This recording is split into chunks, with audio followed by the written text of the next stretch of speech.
The following is a sports presentation of the Eagles Sports Network. This is CNEagles.com. I'm the voice of the Eagles Adam Cavalier alongside Carson-Newman Football's offensive coordinator and offensive line coach Mike Turner. Mike, we roll on position previews with the hogmalies up front, and yet again another stout offensive line for your program. You do lose Alex Taylor and Lucas Mathis, but Robbie Ignani seems poised to be the next great Carson-Newman offensive lineman. What do you like about your group as a whole? Well, I like their togetherness. I like their work ethic. I like the way they fit together. They enjoy being together, going out and doing things together. Those type of things, and that's what makes a great offensive line.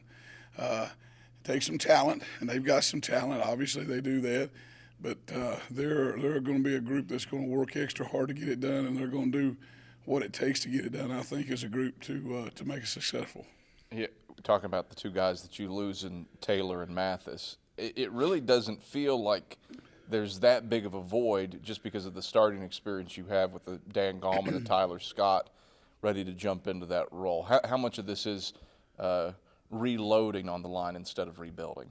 Well, I think it's that case because you lose two guys that were four-year starters. Yeah. From day one we told them they were the starter. We've got some other guys that came in as freshmen and played a lot. And Dan ended up being a starter. Tyler's been a starter. So there's two back, and you got Robbie. Derek Evans is a starter. Yeah. So we feel like we're reloading, and building them up. And we've got some young guys that have come along. Patrick Priest. We got some freshmen that we're always going to have at that position. Yeah. I hope to grow them up and keep it going this way. But I feel good about the group as a whole. Let's talk about Robbie Ignani, potential All-American guy. What makes him that caliber player? Well, he's got great explosion. He's got tremendous explosion. He's got great upper body and lower body strength. His name is on the weight room board over there with about everything. Yeah. And he and Dan Gallman are probably the two strongest percentage-wise that we have. But Robbie's got great explosion. He's got a great knack of being able to move his feet. He's got great feet on him, and he's got a little bit of a nastiness about him that you like as an offensive lineman.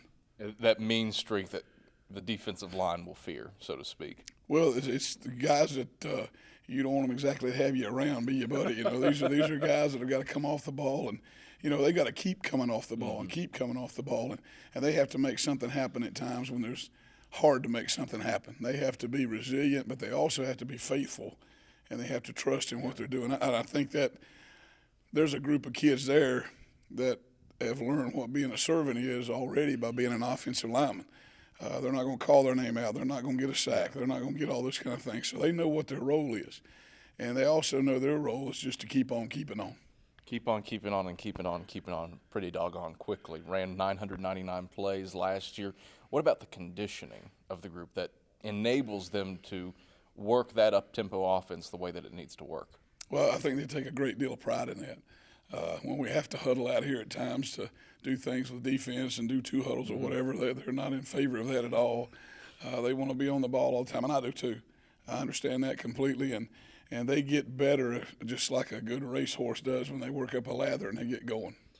You mentioned some freshmen earlier, Hunter Priest. Give me some other freshmen who have come into camp or newcomers who have come into camp and made a bit of an impact. Well, we got a Mike Carragher at tackle. I got a Bernardino Salas at the other tackle. Got a Ben Clark at center.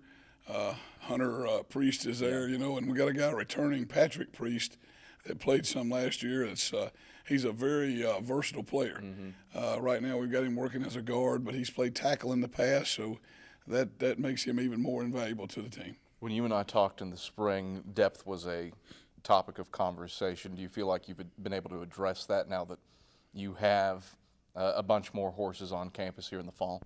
Oh, I think so. And then we've got some kids that in the spring have grown up too. Yeah. A guy like Cooper Davis is helping pushing at center.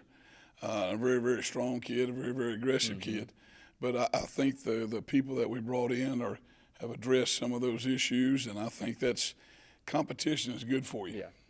A competition with a young guy, with a returning guy is always good for you. And, you want those guys in there to be hungry.